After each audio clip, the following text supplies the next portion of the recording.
Hi guys! For today's video ay mag-unboxing po tayo ng barley.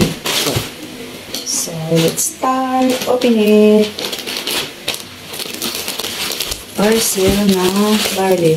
Ito yung laman niya guys. Bali, 4 jars siya. Yan. Tagal ko maubos guys. Mga abutan ko siya ng 2 months mahigit. Ayan siya. Isa. Ito ang unahin natin. Maraming benefits to. Nakagamot din siya ng may karamdaman. Ito yung kanyang scope. Ang cute oh.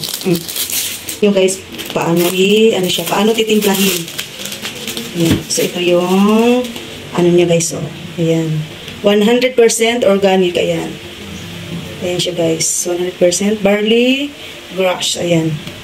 And then, buksan natin siya. Ayan. Ito yung kanyang laman guys. Ayan oh. Green grass at home. And then, ito yung scoop niya. Sa water. Ayan siya guys. Ganyan lang siya kalaki. O pwede na yan siya. So, magtitimpla tayo ng 3 scoop. Ayan. 3 scoop. Ayan. Punoy natin guys. Ganyan. 1, 2, 3. Ayan. 3. Hanggang ano lang siya. 3 scoop. Or depende na sa inyo guys kung gawin nyo ring 4 glass. Ay, mali. Sorry. 4 scoop. Kulang yung explanation eh.